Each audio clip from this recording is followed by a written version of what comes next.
Well, I was listening to Thomas Sheridan's latest video as of yesterday, in which he talks a fair bit about myself, and I think what he's coming out with is quite accurate. But it's interesting, and I could lend a bit of a bigger story, which I think I'm going to do. In February of 2020, I decided that I would never run for any election of any type for the rest of my life, and there was a very specific reason for that. And the reason for that is that by then there was ample evidence to anybody who had two eyes and two ears that Fine Gael is not the friend of the Irish people, to put it mildly. Fine Gael is descended from, well, they go back many, many centuries, really, but their most recent heritage could be the 1930s with the Blue Shirt movement. So Fine Gael are not Democrats and they're not Republicans, in the real sense of being a Republican, insofar as a republic is a jurisdiction in which nobody has unlimited power and in which everybody, at least nominally, can be held accountable. Fine Gael don't agree with that. Fianna Fáil do. That's a primary distinction between both of those parties in their more recent heritage than anybody in RTE will admit. Okay, at the moment, Fianna Fáil has a diabolically poor leader who just wants to be Taoiseach for a day. He wants to be king for a day. I've talked about this at length on The Wicker Man and all of that. And, I hope it keeps fine for him. Anyway, we had a general election in Ireland in February of 2020, just about over a year ago, actually. A year ago in about a week, we had a general election. And I said to myself, about a fortnight, actually. And I said to myself before then, if the Irish people let Fine Gael back in, they deserve anything they get. They did, and they have. So at that point then, I said to myself, I would, from a pragmatic point of view, I would be wasting my time putting my name forward for any kind of election, be it a local committee, be it the Dáil, the Seanad, the presidency, any kind of office in this country. I would be wasting my time if that's the criterion that applies to allowing 35 Fine Gael TDs to get back in, because believe it or not, they got back in, and I had predicted that they would not, because I did not believe that the Irish voter was as stupid as they are. But they are. They're dead stupid, the Irish voter is. There's no words to describe the stupidity of the Irish voter. So they let Fine Gael, they let 35 of the worst TDs back in. Owen Murphy, Simon Harris, Leo Varadkar, you name it, they let them back in. Your man from, I don't even remember his name, that guy from Malahide, what's his name?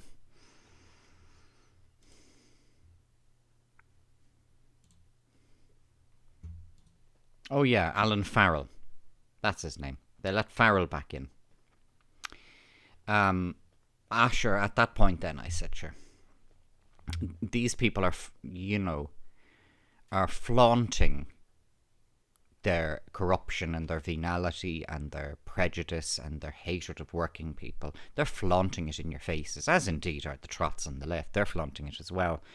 But prior to February of 2020, I had brought several legal challenges to building plans for my own community, and I brought them in the High Court, and I'd lost.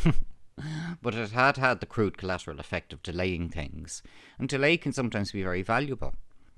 It can be extremely valuable, delay can be.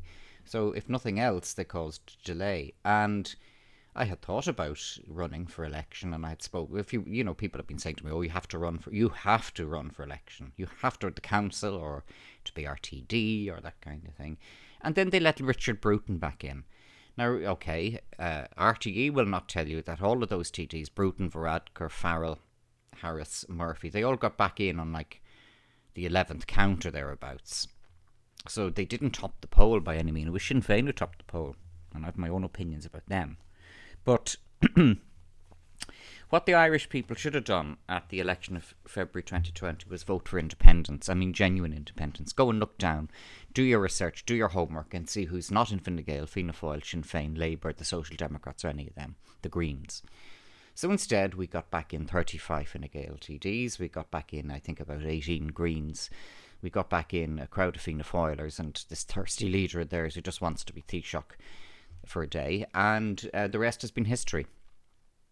Because what we could have used was an independent government that would have said, first of all, we're going to stand up to the EU. We're not going to leave the EU. We're just going to stand up to them and set our own agenda here, the way Poland and Hungary are doing.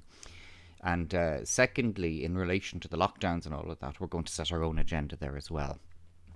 But no. We got back in Fianna Fáil, Fine Gael, and we got back in the worst. So they were allowed back in by the Irish voter because we don't have any kind of stateable case of electoral fraud here. Our system is actually quite robust here. They're done on paper, they're counted. It's difficult to mess with a vote in this country. Also, subsequent to an election, there are actually, whether people are aware of it or not, very, very robust protections in the High Court. So let's say, for example, you could show that a ballot box had been burnt. And you could show that to the High Court. The High Court would order a recount or a re-election, a by-election in that particular constituency. So, there are protections in place here, and they're very rigorous. They're much more rigorous than in certain jurisdictions of the US. So I'm not in any way running with the notion of electoral fraud. I'm quite happy to believe that based on what I've seen subsequently more so, quite happy to believe that the Irish people returned 35 Fine Gael TDs and however many Fianna Fáil and however many Green and however many Labour and all the rest of it.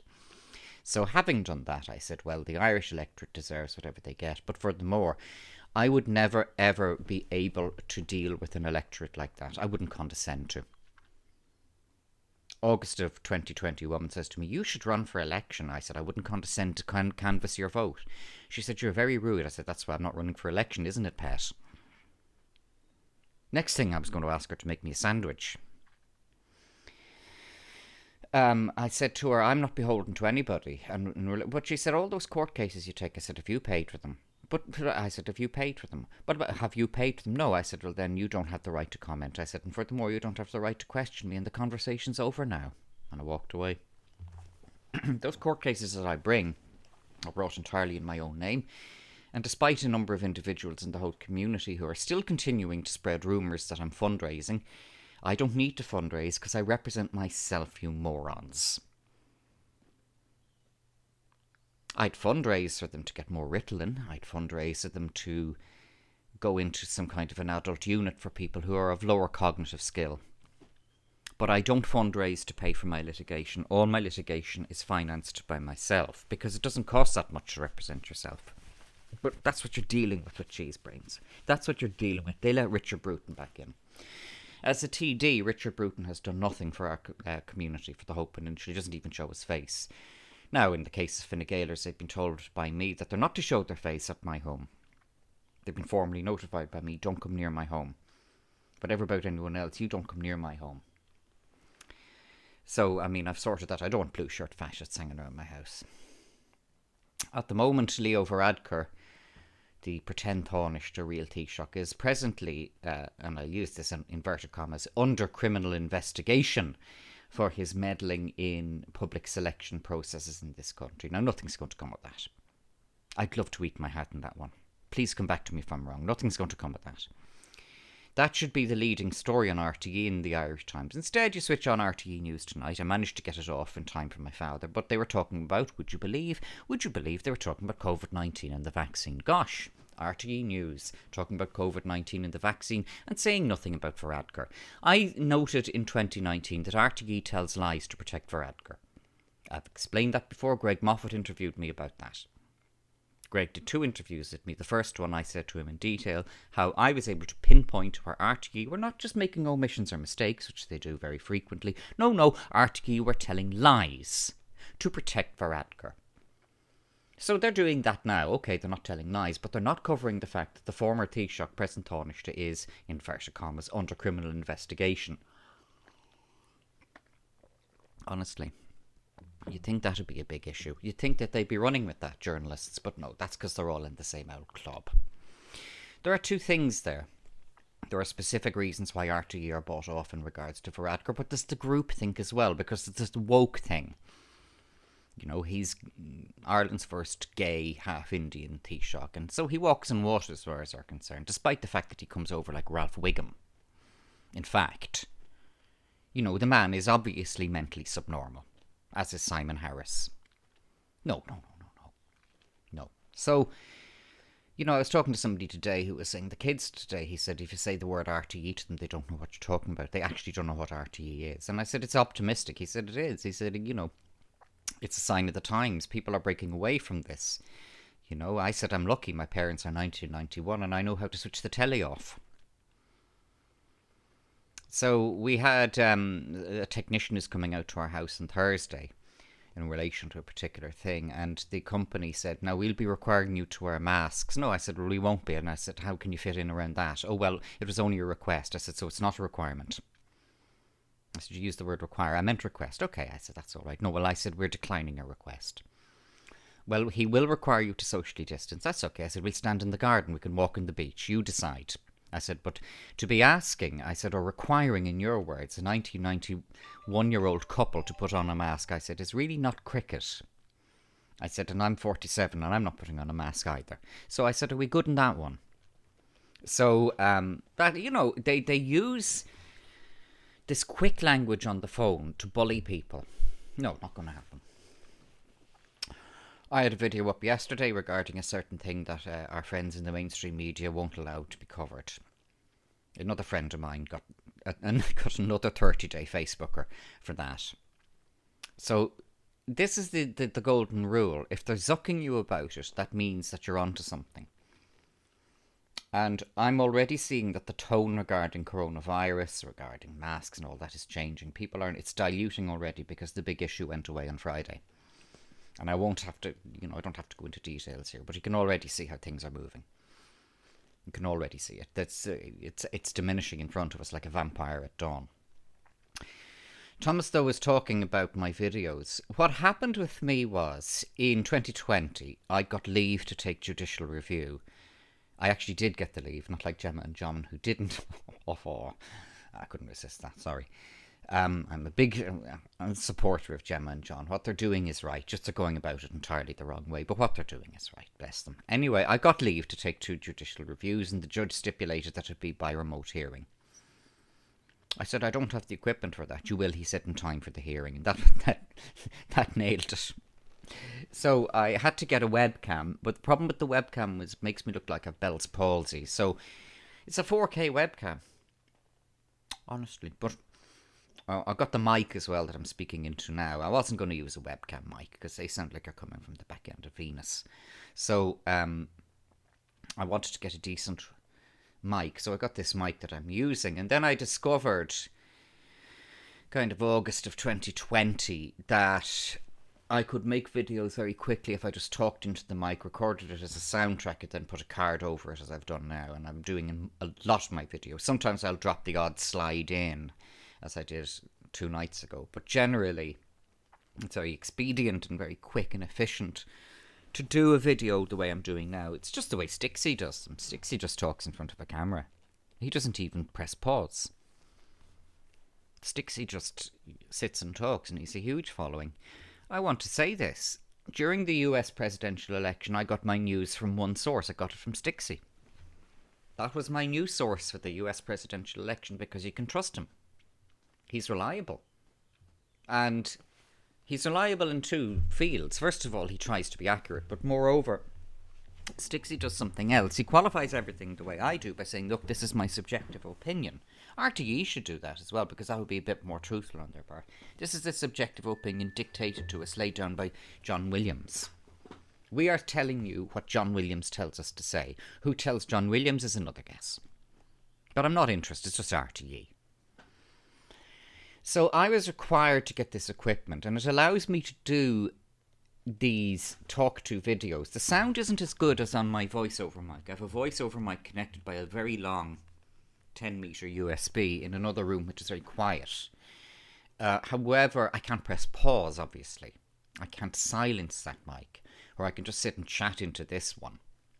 This mic also has on its base a mute button, so if there's a court hearing taking place, they like you to press the mute button unless you're speaking, so there's no feedback, there's nothing going down the mic. You can also mute it on their system, but just press your own button, it's muted.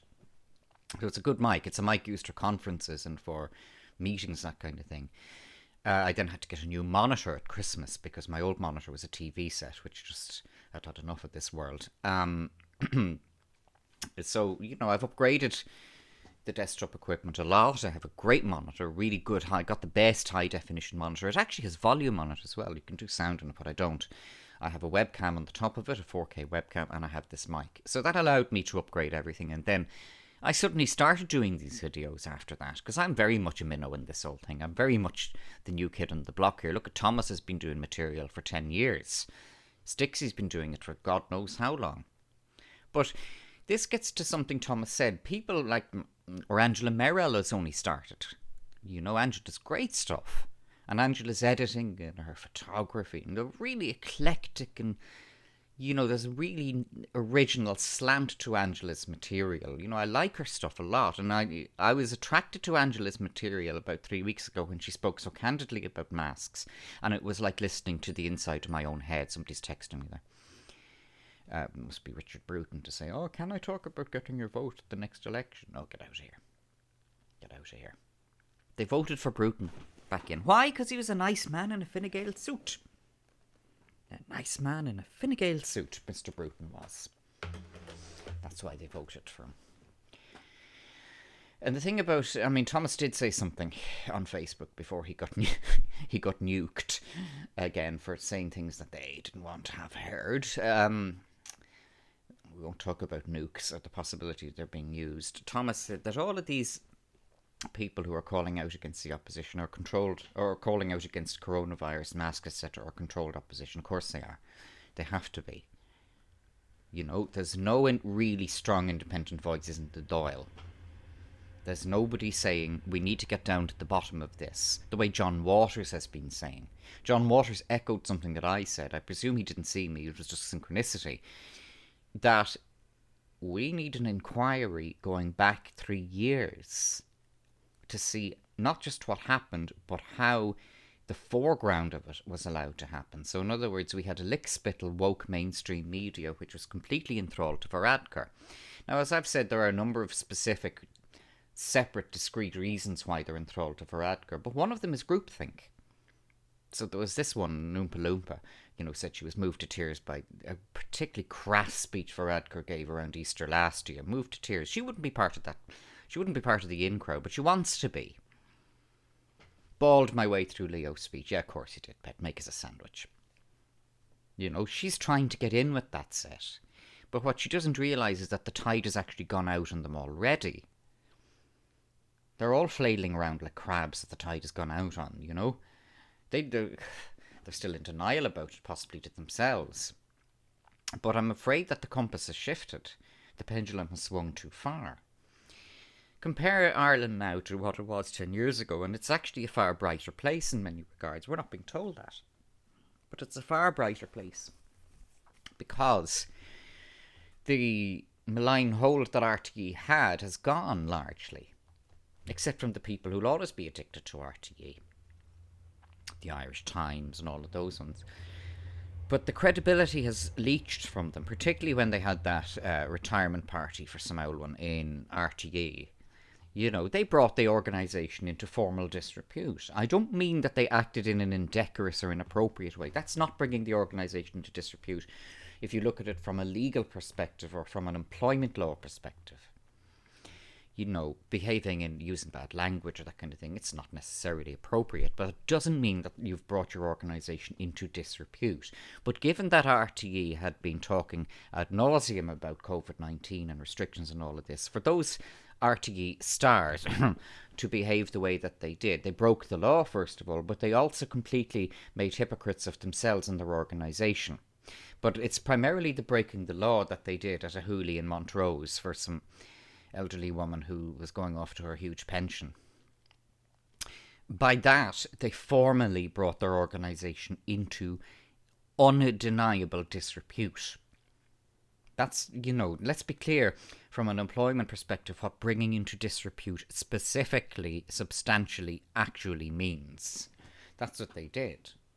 So, for example, if I was a teacher in a private secondary school, no, I don't mean one of those private schools that get some state subvention, I mean an absolutely private secondary school that was very much under the ethos of the Roman Catholic Church, and I was openly promoting abortion rights in that school, then I would be bringing my school into disrepute, and I would be leaving myself liable to dismissal.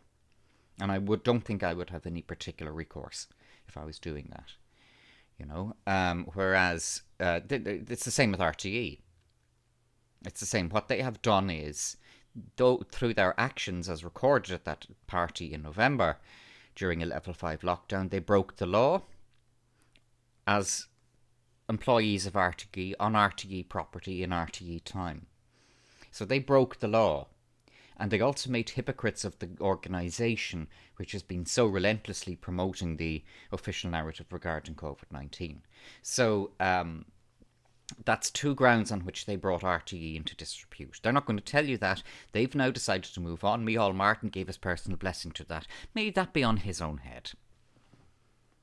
Because he had an opportunity there. Now, nobody ever loses an opportunity like Micheál Martin. I don't know anybody who misses an opportunity to miss an opportunity like Micheál Martin. That was his chance to say, let's defund RTE. He could have done that. It would have given him a huge boost, but that's not the way Micheál Martin works, because there's cowardice and cringe at every molecule of that thing's body. At least Varadkar has the mitigation of obviously being mentally subnormal, where Martin isn't. Varadkar can claim kind of that thing that they do in the workplace when they have a quota of people who are below par. And Harris. They would qualify in the workplace. Dáil Éireann is an equal opportunities employer because they obviously let mentally handicapped people in the door, don't they? Varadkar and Harris qualify for that. Martin doesn't. Maybe Jack Chambers could. Jack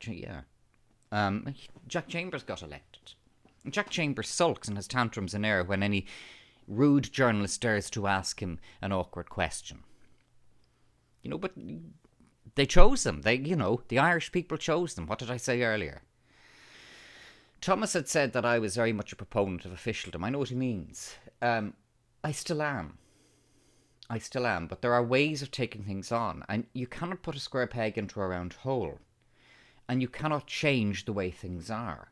This is how one gets into one's dharma. You accept the way things are, but then you move forward. Golda Meir, who was the Israeli Prime Minister, was asked, why is Israel so successful? She said, it's easy. We never look back. We always look forward. That's right. That's why I support the Israelis. They never look back. They always look forward. So there we had our election of 2020, February 2020. And I said, well, yeah, this is the way it is, isn't it? And why would I ever run for election with people who'd be happy to let 35 Fine Gael TDs back in and 18 Greens? The Greens are really mental. The Greens are Fine Gael without any brakes on them. I think Fine Gael are every bit as psychotic as the Greens, in fact. But the Fine Gael have worked harder with the spin unit and all the money, all the taxpayers' money that they fling at it, to try and hide the psychosis. The Greens don't try and hide it. The Greens think, it's a badge of honour. The Greens are nuts. The Greens are gaga. So they're closing down railways across the country to put in cycle lanes for Schaefer and Dermot with their soy lattes. That, of course, may also be a symptom of the fact that Irish industry has been wrecked over the past 40 years. Because you look back at old photos, even from the 80s, when there were so many freight trains out there, when the railway lines, there's still an intact, until the Greens get their hands on it, an intact railway line between Rosslare and Claremorris. A West Coast railway line, it's still there. There used to, until quite recently, there was a train from Limerick to Rosslare Harbour. Limerick, Waterford, Rosslare Harbour. It was a lovely cross-country journey. It's a huge regret of mine that I never went on it. Fine Gael got their hands on it, though, around 2011, I think. They closed it immediately after they came to power. Now, they haven't removed the tracks yet, but the Greens are taking care of that. You can't get upset about it, because it's beyond my control. The Irish people, it appears, love to have 18 Green TDs and 35 Fine Gael TDs in there. I won't comment about the Fianna Fáilers. Fianna Fáil are very different, because when I was taking the litigation in Howth, I was contacted by Fianna Fáil politicians, and they contacted me respectfully. Now, what I mean by that is they weren't muscling in on what I was doing, and they weren't trying to take credit for it. Fine Gaelers do that kind of thing. That's not a Fianna Fáil way of doing things. Fine Gaelers will have public meetings about something that you've done, and they won't even invite you to it. But you cannot blame excrement for its smell. That's the best I'd say about the Fine Gael candidates in our constituency. You cannot blame excrement for its smell. One particular Fine Gael candidate, though, got over 1,000 first preference votes. When I saw that, I said, no, look, that's 1,000 more than I'd ever get, because I'm not willing to compromise. That's my distinguishing feature. I'm not going to be, going around wearing a suit to be nice to people who live in Sutton. No thanks. No. So Thomas said that I was very much a proponent of officialdom. I still am. But you have to change. Like when the poker game changes, you've got to try and get a different hand. And I had a wake-up call in February of 2020 when I said, I'm never going to run for election. Not to be chairman of a residents' association, not to be... No, that's it. So what am I going to do? Well, I'm going to continue to up my game in court, because that's where you get a hearing. And see how many politicians, how many of our local TDs are willing to take the builders to court. I can give you an answer to that, and I'm sure you'll guess the same. So that's where I've been doing it now. I've been doing it in court. I've been doing it with social media, of course. And the High Court is where you can stop things. The politicians won't do a dicky bird for you. So, the High Court is where you can stop things. But I will say this in favour of Fianna Fáil. They're interested to follow me and see what I'm doing. That's because they want to get votes. They're not interested in me. But there is an instinct in Fianna Fáil, more than any of the other parties, or any of the big parties, is an instinct in Fianna Fáil to follow the vote. Yeah, that's healthy. That's a democratic thing. People say, Fianna Fáil are only interested in going after votes. Well, yes, I think there's nothing wrong with that. But then you have to ask, how did 35 Fine Gaelers get back in and 18 Greens? And I can give you an answer to that. The answer is that people have been gaslit by RTE for so long that they think that the Green Party is a good thing. It's wokeness. The Green Party and Fine Gael are imbued in wokeness. Fianna Fáil much less so. Wokeness is pathological altruism writ large. That's what it is. It's the notion that somehow we've done something terribly wrong. And, that we have these NGOs saying Ireland needs to be improved. No, it doesn't. Ireland does not need to be improved. And if people emigrate into this country, they have to accept that they're new here and that they fit in with us, not that we fit in with them. Ireland is becoming diverse. They're saying, no, Ireland has been diverse for at least 70 years. Do you remember the Italian fish and chip shops and the Chinese restaurants? Did they happen by accident or did they fall down from space? No. So we have had minorities, ethnic minorities in this country. We've had the Jews, we've had the Muslims, we've had them. Diversity isn't in any way new to this country, but what is new to this country is state-subsidised race baiting done by NGOs. That is relatively new, yes. Rethink Ireland and the Migrant Council of Ireland and Ebun Joseph, paid by the taxpayer to cause trouble. And cause trouble they are, because a particular constituency that they've latched onto of late would seem to have a lower collective IQ than many others who know how to keep a low profile. And you have these NGO fat cats who need to justify what they're doing. And ask yourself this. Are any of the NGOs going to be wound up? So these NGOs that are combating racism and the far right. We're going to combat racism and the far right. Great. And when you've combated racism and when you've combated the far right, are you going to go away? No, they're not. So they're being state subsidised to create a problem that doesn't exist, to justify the large amount of your taxes that are going to them. So, this is why the NGO lobby is a cancer. That's something else that I fixed upon. But Thomas didn't really say what I replaced officialdom with. I replaced it with one particular thing. Because he will agree with me in this. It's better to be focused on one thing rather than 2 or 4 or 6. Focus on one thing, and I have. The one thing that I have focused on is the mainstream media. I don't know how effective I've been. But I did see in August of 2020 John Williams coming out with that nonsense video. The truth matters. Yeah, well, it matters to us. Obviously it doesn't matter to you, Mr. Williams, or to RTE, because they lie all the time. They lie all the time. They lie by omission and they lie by commission. They tell lies and they also refrain from telling the truth. They're giving the whole story. That was a sign that RTE are rattled. And if RTE are rattled, then all the other satellites of RTE, like the Irish Times, the Journal.ie, all the rest of it, News Talk, they're rattled as well. So, we're making progress here. Much more, I think, than in many other English-speaking countries. We're cutting into this. We're working as much as somebody who's such a small player as myself is. Thomas is doing great work because Thomas has a following of 15,000 on YouTube. What do I have a following of? 1,000. So I've 1/15 the following of Thomas's, you know. So as well as what he said, you know, he said that I had decided not to engage with politics, be in the system but not of it. That I'm quoting him. That's right. But my second approach is a positive one because actually I'm a very positive person. I think positive thinking is exceedingly important. Positive thinking is directly linked to the occult. If you can get people negative and demoralized, then they're beaten already. So don't be negative and don't be demoralized. So what I focused on instead was attacking the mainstream media.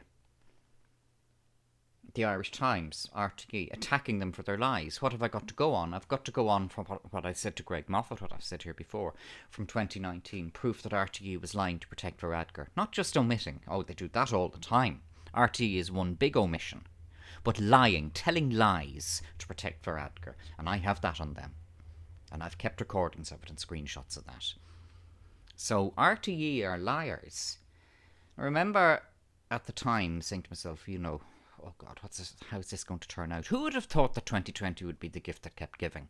Because it's been a big wake-up call for a lot of people. RTE won't tell you that. The Irish Times won't tell you that.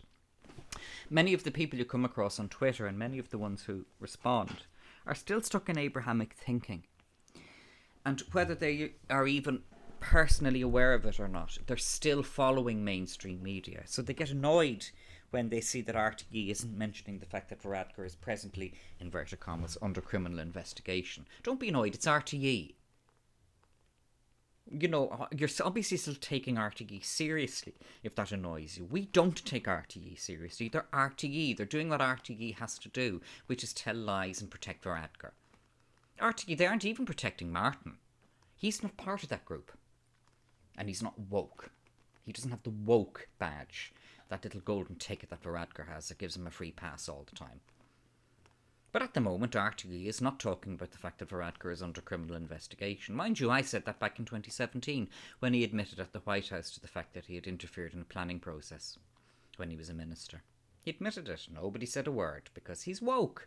He's woke and he wears socks. And, you know, he's the totes ledge bag of a thief. A lot of what we see as satire of Varadkar is actually tribute.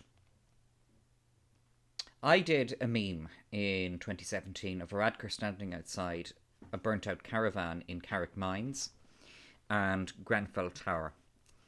And I did, haha, they won't be getting up early anytime soon.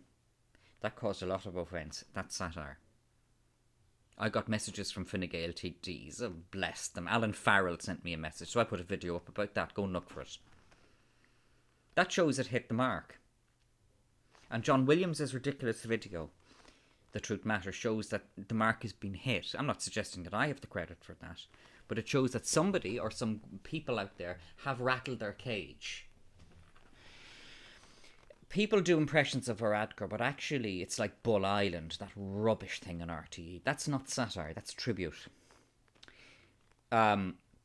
Oliver Callan has been lauded for doing what a lot of them call a good impression of Varadkar. It's not a good impression of Varadkar. I think I do a better one. Because you have to get the dullness of the voice. Callan does the accent, but he doesn't do the dullness of the voice, the sociopathy, the deadness of the voice. The deadness of the voice comes over in the deadness of the face. Look at Varadkar's face, it's a dead face. Even when it's got that goofy grin on it, it's still a dead face. It's a reptilian face. Varadkar is a sociopath, or a low IQ sociopath, and a fully blown psychopath. They have dead voices. It's one of the keys of a psychopath. They have a dead voice. So, for example, Sandy Walsh, who played Barbara in Peep Show, wasn't suitable because she didn't have a dead enough voice. And she didn't have a dead enough face. Barbara, the HR manager in Peep Show, I know exactly what she would have been like. And unfortunately, because Sandy Walsh is a good actress, she didn't get it. She wasn't capable of, because Sandy Walsh obviously isn't a psychopath or a sociopath. But if you're going to do Varadkar's voice, there's a particular deadness that you need to get in Varadkar's voice and a flatness. That's the way you do it. I'm not tooting my own horn, but I think that's as good an impression as any of them. When I did Varadkar in a particular video, I made sure to metallicize the voice. Anytime I'm doing, I use Audacity to create a metallic effect. Anytime I'm doing Varadkar in any video for any of my satire, not just a talk-to video like this, I make sure to go back and digitally alter it to being robotic. That's how we do Varadkar. So not only is it Varadkar to write like this, but I also add a metallic twang to it so it sounds like a robot. That's Varadkar. That's much closer to what Varadkar is about. But they won't allow that in the mainstream. So, you know, when you have Gift Grub or all these things, Oliver Callan, that won't be allowed. Because that's much closer to the real vacancy and gap and black vacuum that is behind Varadkar's imbecilic grin.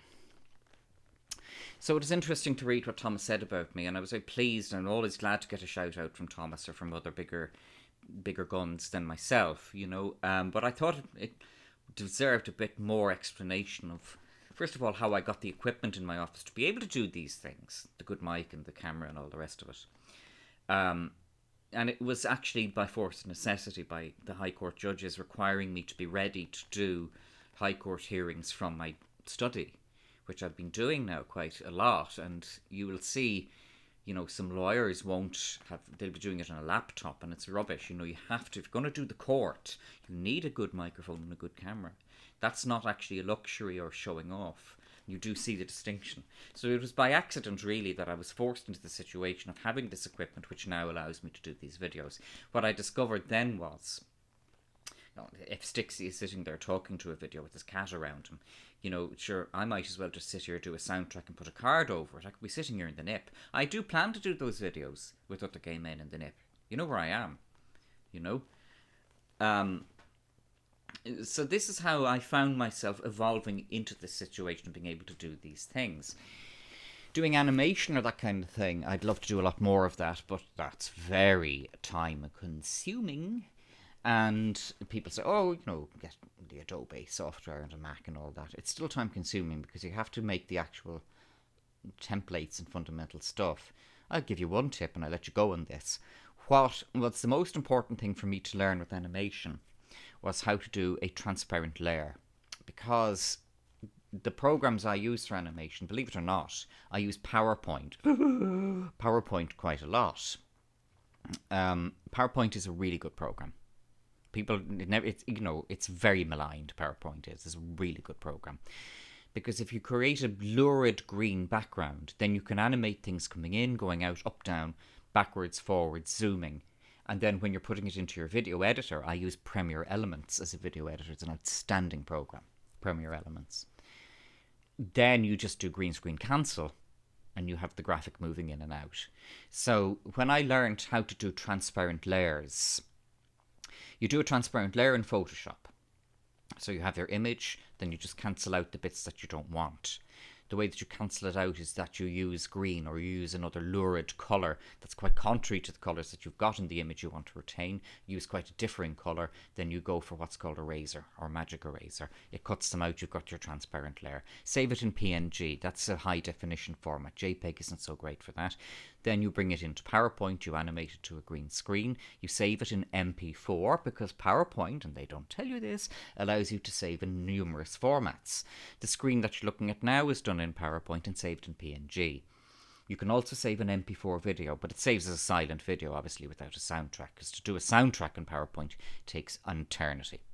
You've got your soundless video there in green screen, you then import it into Premiere Elements, you cancel green screen. There you go. So there's a tip, and that's how I'm doing it. So thanks to Thomas Sheridan, and you know, like, they're all collapsing in front of us like dominoes. So we just have to keep on doing what we're keeping on doing.